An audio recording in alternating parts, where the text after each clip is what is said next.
본문의 배경을 먼저 좀 한번 살펴보고 싶은데요. 제목을 보니까 여러분들이 잘 아시는 단어가 나오죠. 뭐죠? 네, 여리고성 많이 여러분들이 또 잘 아시고 또 말씀도 많이 보셨을 곳입니다. 오늘 본문은 우리가 잘 아는 그 여리고성 전투를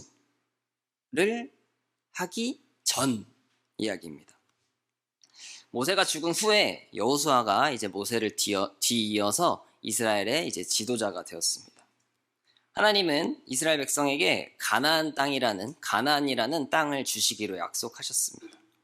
그리고 하나님께서 모세 때에는 이 가나안 땅으로 들어갈 준비를 하게 하셨다면 이제 이 모세가 죽고 여호수아의 때에는 이제 준비를 끝내고 실제로 가나안 땅으로 이제 들어가는 시간이었습니다. 그것이 이제 여호수아 1장 1절 2절에서 잘 나와 있는데요. 제가 한번 읽도록 하겠습니다. 여호수아 1장 1절에서 2절. 자, 읽겠습니다. 여호와의 종 모세가 죽은 후에 여호와께서 모세의 수종자 눈의 아들 여호수아에게 말씀하여 이르시되 내 종 모세가 죽었으니 이제 너는 이 모든 백성과 더불어 일어나 이 요단을 건너 내가 그들 곧 이스라엘 자손에게 주는 그 땅으로 가라. 네. 하나님께서 이제 여호수아에게 말씀을 하고 계십니다. 여호수아는 이 하나님의 말씀에 순종하여서 하나님께서 주시기로 한 땅을 정복하러 나아갔습니다. 그리고 여리고성, 우리가 방금 살펴본 이 여리고성을 정복하기 위해서 정탐꾼을 보냅니다. 거기서 정탐꾼들은 라합이라는 기생의 도움을 받습니다. 이 내용이 여호수아 2장 1절에 나와 있는데요. 요거는 함께 한번 읽어보도록 하겠습니다. 함께 읽겠습니다. 시작.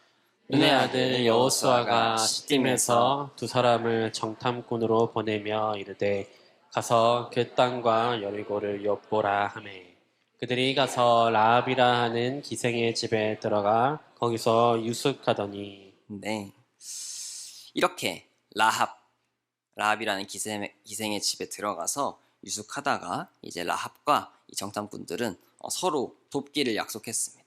그래서 라합과 서로 돕기로 약속한 이스라엘 백성은 이제 여리고성이 있는 이 가나안 땅으로 향하기 위해서 요단강을 이제 건너려고 합니다. 요단강을 건너야 했습니다. 하나님께서도 요단강을 건너라고 하셨습니다. 하나님께서는 근데 이 요단강을 그냥 건널 수는 없으니 어떻게 건너야 할지를 말씀해 주셨고 이스라엘 백성들은 그대로 실행합니다. 여호수아 3장 14절에서 17절 띄워주시고 제가 한번 읽도록 하겠습니다. 백성이 요단을 건너려고 자기들의 장막을 떠날 때 제사장들은 언약궤를 메고 백성 앞에서 나아가니라.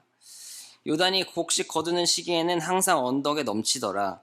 궤를 맨 자들이 요단에 이르며 궤를 맨 제사장들의 발이 물가에 잠기자 곧 위에서부터 흘러내리던 물이 그쳐서 사르단에 가까운 매우 멀리 있는 아담성읍 변두리에 일어나 한 곳에 쌓이고 아라바의 바다 염해로 향하여 흘러가는 물은 온전히 끊어지매 백성이 여리고 앞으로 바로 건널새 여호와의 언약궤를 맨 제사장들은 요단 가운데 마른 땅에 굳게 섰고 그 모든 백성이 요단을 건너기를 마칠 때까지 모든 이스라엘은 그 마른 땅으로 건너갔더라. 네, 하나님은 이 제사장들에게 언약궤를 메고 먼저 가라고 하셨고 그리고 그 제사장들이 요단강에 물을 담그자마자 물이 멈췄고 물이 그쳤고 물이 쌓이기 시작했습니다. 그리고 그 마른 강을 모두 다 이스라엘 백성들이 건너게 되었습니다. 하나님의 말씀대로 했더니 정말 이 요단강을 건너게 되었던 것이죠. 그리고 이스라엘 백성들은 아무런 피해 없이 요단강을 건너서 하나님이 약속하신 땅 그리고 요단강 서편으로 이제 이동할 수 있게 되었습니다. 그리고 나서 이제 오늘 본문이 시작이 됩니다. 5장이 시작이 됩니다. 이러한 상황에서 이제 여리고성 정복을 위한 단계만 남았는데 하나님은 이 이스라엘 백성들에게 여리고성 정복을 위해서 어떤 명령을 내리시며 준비하게 하시는지 함께 살펴보려고 합니다. 함께 살펴볼 때 하나님께서 우리에게 은혜 주실 줄 믿습니다.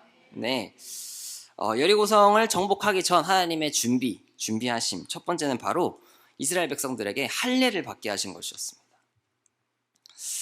가나안 땅에 거주하던 왕들과 사람들은 하나님께서 이 요단강물을 마르게 하시고 또 그 요단강을 건넌 이스라엘 백성들이 이제 실제로 다가오자 마음이 어땠을까요?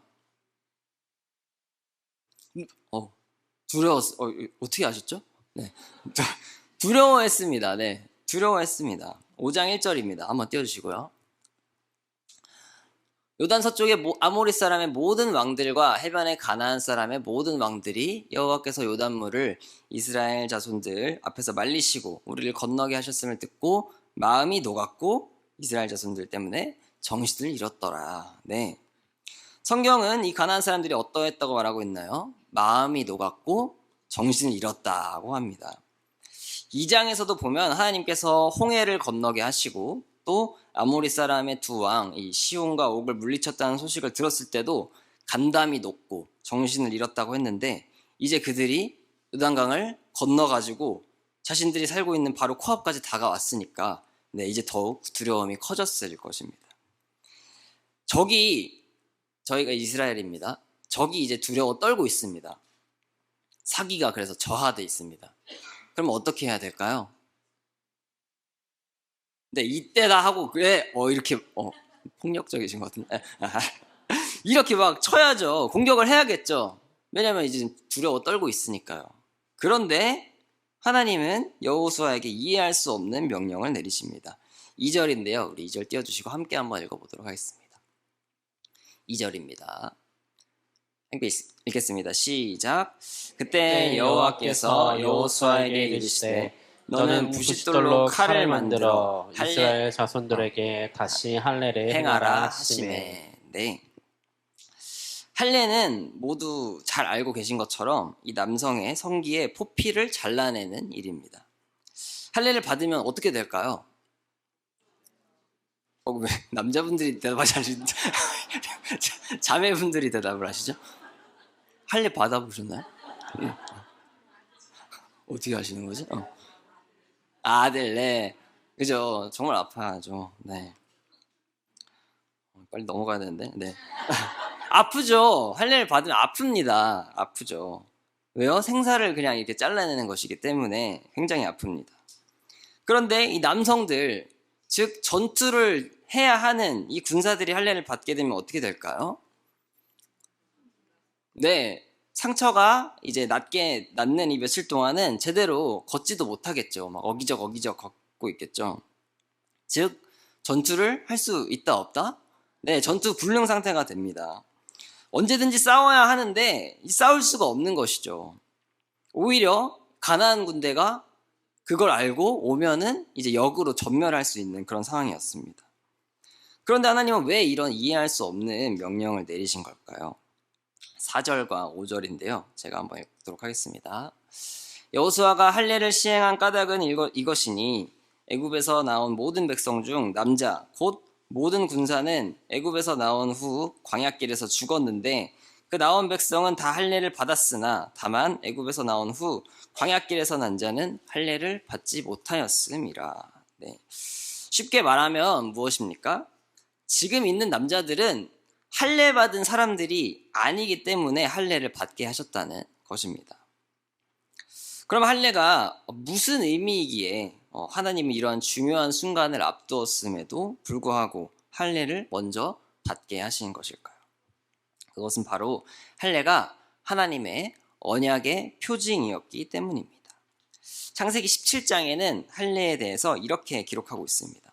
조금 긴데요. 우리 창세기 17장 7절에서 14절 한번 교독하도록 하겠습니다. 제가 먼저 읽겠습니다. 내가 내 언약을 나와 너 및 내 대대 후손 사이에 세워서 영원한 언약을 삼고 너와 내 후손의 하나님이 되리라.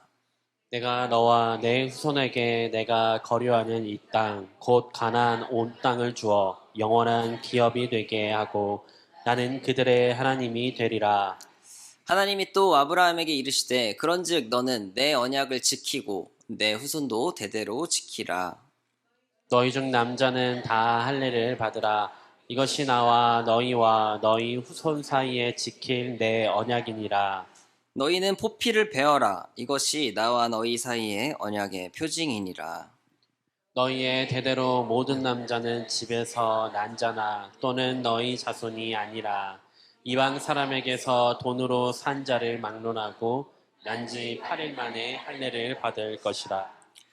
너희 집에서 난 자든지 너희 돈으로 산 자든지 할례를 받아야 하리니 이에 내 언약이 너희 살에 있어 영원한 언약이 되려니와.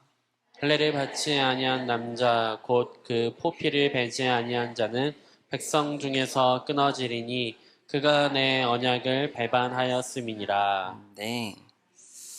하나님께서 아브라함에게 하시는 말씀입니다. 뭐라고 하십니까? 하나님은 내가 너와 내 후손에게 네가 거류하는 이 땅, 곧 가나안 온 땅을 주어서 영원한 기업이 되게 하고 나는 그들의 하나님이 되겠다. 라는 이 약속을 지금 아브라함에게 하셨습니다. 그리고 그 약속의 표징으로 할례를 행하라고 하셨습니다. 즉 할례는 하나님이 그 약속을 이루신다는 표징인 것입니다. 사인인 것입니다. 좀 쉽게 얘기하면요. 중요한 전투를 앞두고 할례를 행하게 하신 이유는 하나님이 이스라엘 백성들이 그 하나님의 언약 안에 있는 백성이라는 사실을 다시 한번 좀 깨닫게 하시는 것이 더욱 중요했기 때문입니다. 출애굽 1세대 사람들은 할례를 받았으나 광야에서 하나님 말씀을 청종하지 않았기 때문에 약속의 땅에 들어가지 못하고 모두 죽었습니다. 네. 하지만 아브라함과 이 하셨던 약속을 지키시는 하나님께서는 이제 이 광야에서 태어난 출애굽 2세대에게는 너희는 내 약속 안에 여전히 내 약속 안에 있는 자들이다 임을 지금 알려주고 계신 것입니다. 하나님은 이제 새로운 출발을 이야기하고 계시는 것입니다. 이것이 바로 할례를 먼저 받게 하신 이유였습니다. 그렇다면 할례를 받은 언약 백성이라는 이 의미는 무엇일까요? 나는 하나님의 언약 안에 있으니까 마음대로 살아도 된다라는 그러한 의미일까요? 그렇지 않습니다. 김지찬 교수님이 쓰신 이 여호와의 날개 아래 약속의 땅을 향하여라는 책에서는 이렇게 설명합니다. 진정한 할례는 자신의 육적인 몸의 한 부분을 잘라내며 자기 주장을 포기할 것임을 선언하는 것이다. 물론 자기 주장을 포기하고 자기 중심성에서 헤어져 나오기 위해서는 엄청난 고통이 있어야 한다. 그렇기에 생살의 일부를 잘라내는 고통을 느끼게 하므로 하나님에 대한 반역성을 제거하고 하나님의 말씀에 순종하는 것이 힘들고 고통스러운 것임을 느끼게 한 것이다. 결국 이스라엘이 온 땅의 주를 섬기고 가나안 땅에서 사는 것이 무엇을 의미하는지를 알려주시기 위해서 할례를 베푸신 것이다. 가나안 땅은 이렇게 자기 주장을 포기하고 하나님만을 섬기고 살겠다고 맹세하는 자들만이 얻을 수 있는 것임을 드러내고 있다. 이 할례의 이야기는 가나안 정복을 완수하기 위해 중요한 것은 육체의 할례가 아니라 마음의 할례임을 보여준다. 네, 이렇게 교수님께서 설명을 하고 계십니다. 사랑하는 여러분, 나 중심, 또 자기 중심적으로 살아가는 것이 아니라 하나님 중심으로 살아가는 저와 여러분들 되시길 소망합니다. 네, 두 번째입니다. 여리고성 정복 전 하나님의 준비하신 것. 두 번째는 바로 유월절을 지키게 하시는 것입니다. 10절에서 12절인데요. 한번 띄워주시고 제가 한번 읽겠습니다. 또 이스라엘 자손들이 길갈에 진쳤고 그달 14일 저녁에는 여리고 평지에서 유월절을 지켰으며 유월절 이튿날에 그 땅의 소산물을 먹되 그날에 무교병과 볶은 곡식을 먹었더라. 또 그 땅의 소산물을 먹은 다음 날에 만나가 그쳤으니 이스라엘 사람들이 다시는 만나를 얻지 못하였고 그 해에 가나안 땅의 소출을 먹었더라. 네. 유월절이 여러분 어떤 날입니까? 유월절은 애굽에서 종노릇하던 이스라엘을 구원하신 그 하나님을 기억하는 날입니다.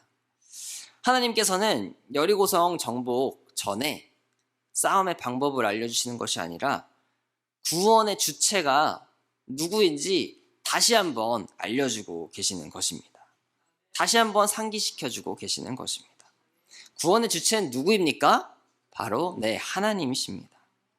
이스라엘 백성들은 유월절 다음 날에 가나안 땅의 첫 소산물을 먹었습니다. 그리고 그 다음날 하늘에서 내리던 이 만나가 그쳤습니다. 이 만나가 그쳤다는 것은 이제 가나안 땅에서 새로운 역사가 시작되었다는 것을 의미합니다.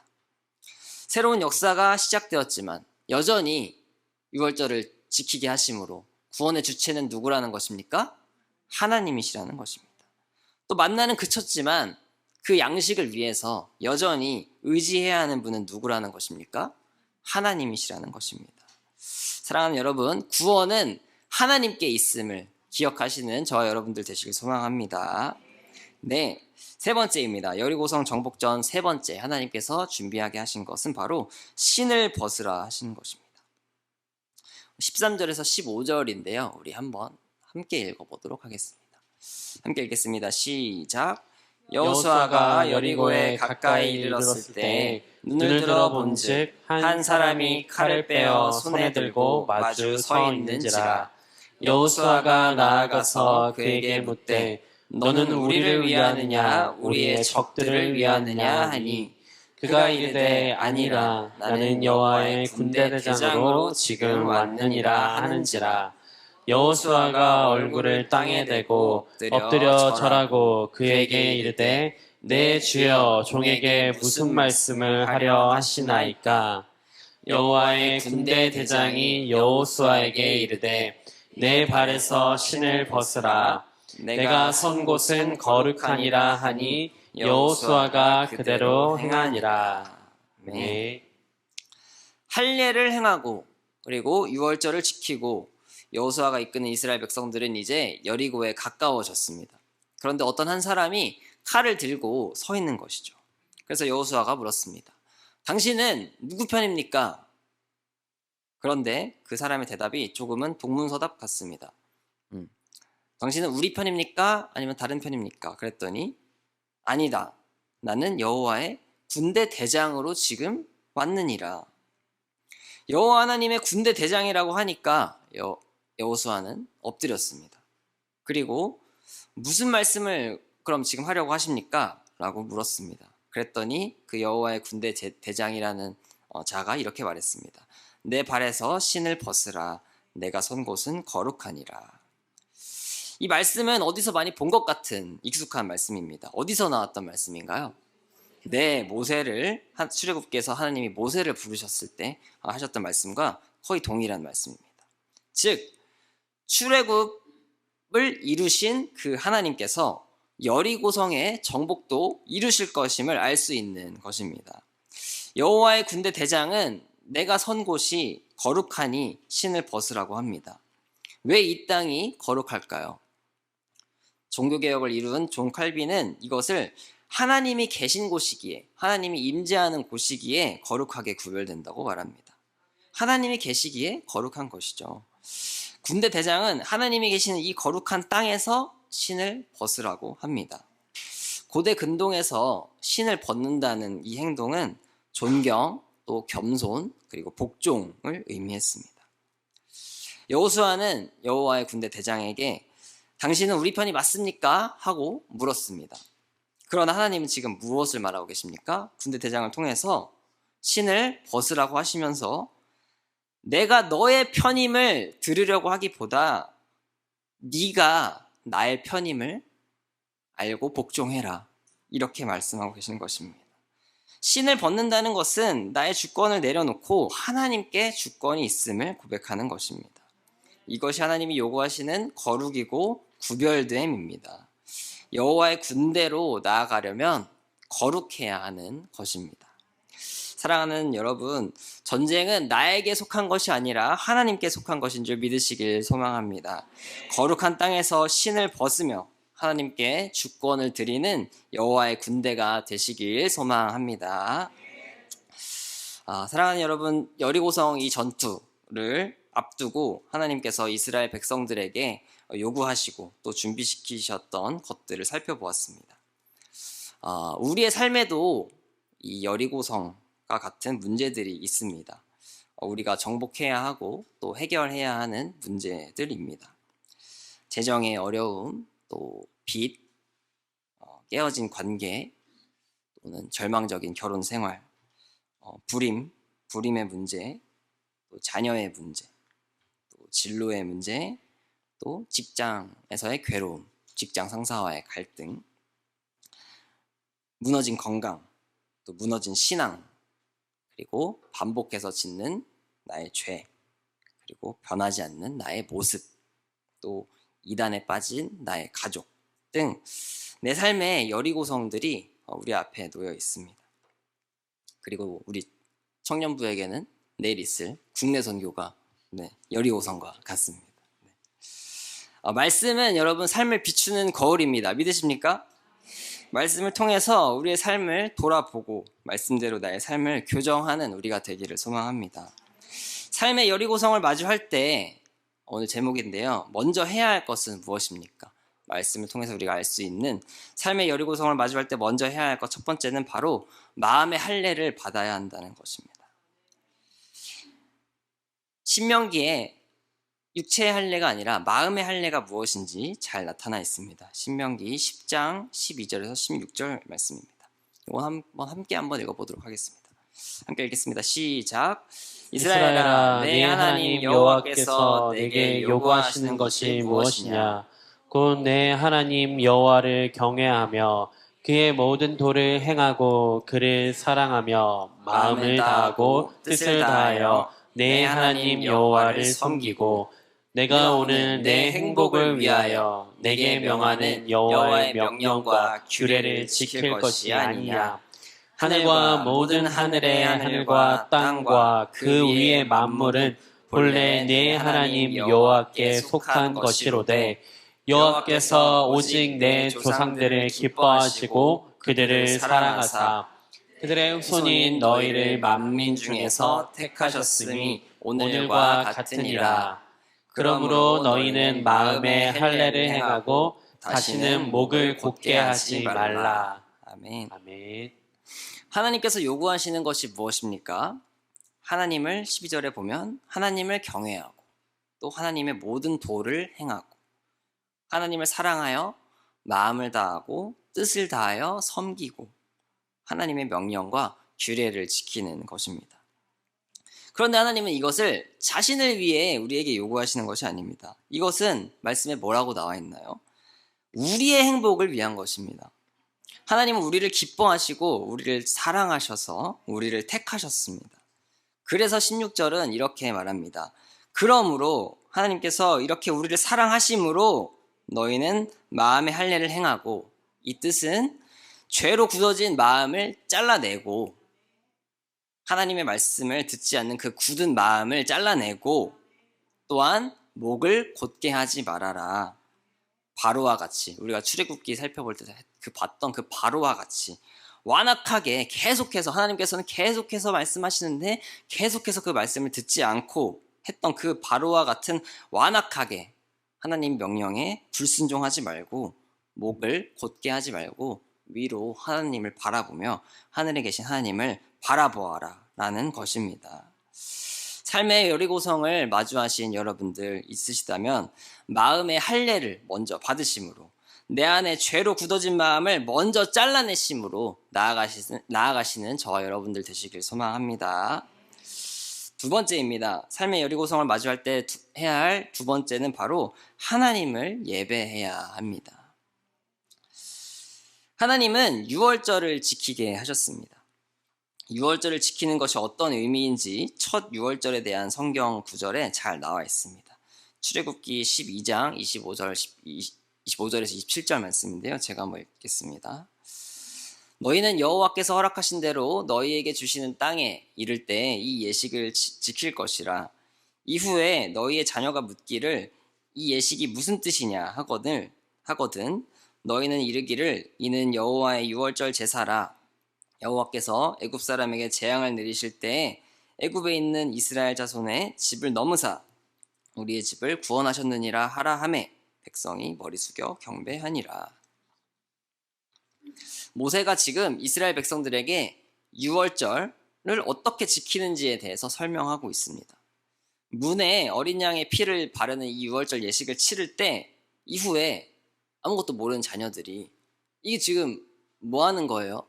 왜 피를 왜 발라요? 우리 이한이랑 리나가 피 왜 발라요?